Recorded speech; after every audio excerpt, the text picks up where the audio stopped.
দেখুন, এই যে স্থানীয় সরকার নির্বাচন নিয়ে রাজনৈতিক বিতর্ক শুরু হয়ে গেছে, আমি এ ব্যাপারে কোনো মন্তব্য করতে চাই না। আমি শহরে ছিলাম, এ শহরে মৌলভীবাজার থাকা অবস্থায় এই পত্রিকা থেকে এই খবরটা দেখেছি, বিস্তারিত জানিও না। আমি আগে ঢাকা ফিরে যাই, আমার কমিশনে এটা আলাপ আলোচনা করে পরে এটা একটা আমাদের রিয়াকশন আমি দিব। এবার আমি কোনো মন্তব্য করতে চাই না। তবে একটা বিষয় আমি ক্লিয়ারিফাই করার খুব প্রয়োজন মনে করছি। অনেকে আমি পত্রিকায় দেখছি, অনেকে বলছেন যে একদিনে সব লোকাল গভর্নমেন্টের নির্বাচন করার সুপারিশ কেউ কেউ করছে। বিষয়টি আমরা পরীক্ষা করে দেখেছি, এটা কোনো মতেই সম্ভব নয়। এটা কোনো বাস্তবায়নযোগ্য কোনো পরামর্শ নয়।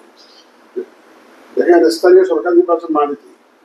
5টা স্তরের নির্বাচন: সিটি কর্পোরেশন, পৌরসভা, উপজেলা, জেলা, ইউনিয়ন পরিষদ। 5টা নির্বাচন।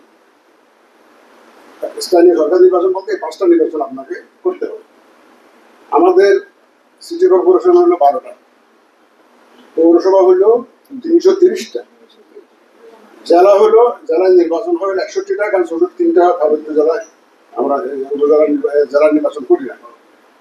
আমাদের উপজেলা হচ্ছে 595টা, 495টা, আর আমাদের ইউনিয়ন পরিষদ হচ্ছে 4595টা। এই সবগুলো নির্বাচন একদিনে করার যে এটা একটা আমাদের জন্য আদৌ গ্রহণযোগ্য একটা সুপারিশ নয়, এটা বাস্তবায়নযোগ্য নয়। ইসি এটাকে কোনো বাস্তবায়নযোগ্য পরামর্শ বলে মনে করে না। এটি এক নম্বর কথা। অনেকে আবার বলছেন জাতীয় নির্বাচনের একসাথে স্থানীয় সরকার নির্বাচনে করা যেতে পারে, এরকম পরামর্শ কেউ কেউ দিচ্ছে। এটা equally not implementable. Maybe theoretically sound but practically not implementable. এটা আমি পরিষ্কার করতে চাই আমার তরফ থেকে, ইসির তরফ থেকে, একদিনে নির্বাচনের যে ধারণা, যে পরামর্শ আসছে, এটা বাস্তবায়নযোগ্য নয়, ইসির কাছে গ্রহণযোগ্য নয়। এটা এটা পরিষ্কার। আর স্থানীয় সরকার ইলেকশন কবে হবে না হবে, এটা এই ব্যাপারে আমি কোনো মন্তব্য এখন করতে চাচ্ছি না। আর আপনি যে আর একটা বিশেষ দলের কথা বলছেন, দেখেন আমাদের কাজগুলো যখন আমরা শিডিউল ঘোষণা করি তার আগে যে কটা দল নিবন্ধিত থাকে ওদের মধ্যে একটা সুন্দর করে একটা নির্বাচন আয়োজন করা। সময় আসুক, দেখবেন কারা কারা নিবন্ধিত অবস্থায় থাকে, যারা যারা থাকবে তাদের নিয়ে নির্বাচন করবো। আমরা অপেক্ষা করুন, আমরা অপেক্ষা করি, দেখি ওই সময় পর্যন্ত অপেক্ষা করে দিই।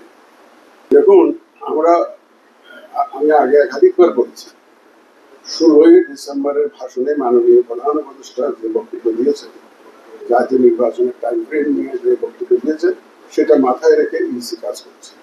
আমরা আমাদের সেই কাজ চালিয়ে যাচ্ছি এবং ওনার বক্তব্য অনুযায়ী যাতে আমরা নির্বাচন করতে পারি সে লক্ষ্যে আমরা কাজ করে যাচ্ছি। আমরা এই বিষয়টিকে খুব গুরুত্ব সহকারে দেখছি, মানুষের ভোগান্তি যাতে কমে। আমাদের কিছু সীমাবদ্ধতা আছে, আমি জানি কিছু সীমাবদ্ধতা আছে, আমরা সেগুলো অ্যাড্রেস করার চেষ্টা করছি। আর যারা দুর্নীতিতে জড়িত ছিল, আমরা মোটামুটি প্রমাণ পেলে কাউকে ছাড় দিচ্ছি না, এবং দিবও না। আমরা এখানে এই ব্যাপারে আমাদের সিদ্ধান্ত পরিষ্কার, কেউ যদি দুর্নীতির সাথে জড়িত হয় তাহলে কিন্তু তাকে আমরা ছাড় দেবো না, সুযোগ বাড়াই। প্রথমত হচ্ছে, আমরা গণমাধ্যমের স্বাধীনতায় শতভাগ বিশ্বাস। এখন একটা বুথে যদি মনে করেন 30-40 জন ঢুকে পড়ে সাংবাদিক ক্যামেরা ব্যাপারে নিয়ে, তাহলে তো বুঝেন এটা আনমেনেজেবল হয়ে যায়। একটা নীতিমালার ভিত্তিতে তো আমাদের আগাতে হবে।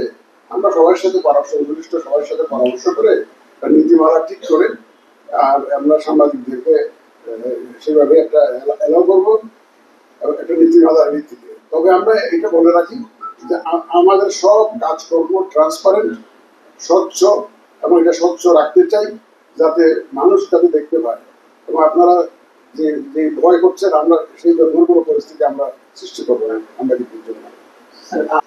আগামী জাতীয় নির্বাচন ইভিএম এর মাধ্যমে হবে না, এটা পরিষ্কার। আগামী জাতীয় নির্বাচন আমরা ইভিএম এর মাধ্যমে করার কোনো পরিকল্পনা আমাদের নেই।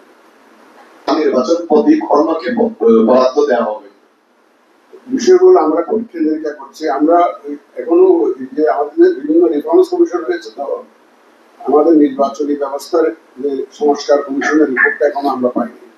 তো এই রিপোর্টটা পেলে তারা কি কি সুপারিশ দেয় এগুলো একটু পর্যালোচনা করে তাহলে হয়তো একটা আমার সিদ্ধান্তে আসতে পারবে। আমরা অপেক্ষা করছি তাদের রিপোর্টের জন্য।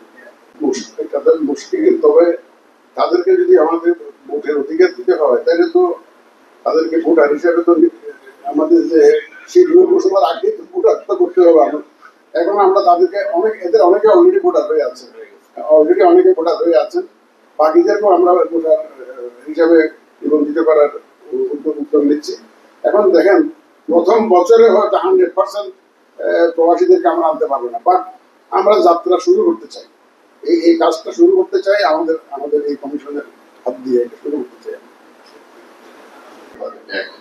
আর দ্বিতীয় হচ্ছে কোনো দল যদি কোনো কারণে নির্বাচনে অংশ না নেয় তাহলে হতে পারে, যেহেতু প্রবাসীর কথা এখানে ইনক্লুড করা হয়েছে, কারণ প্রবাসীদের ভোটার করতে হলে একটু সময় সাপেক্ষ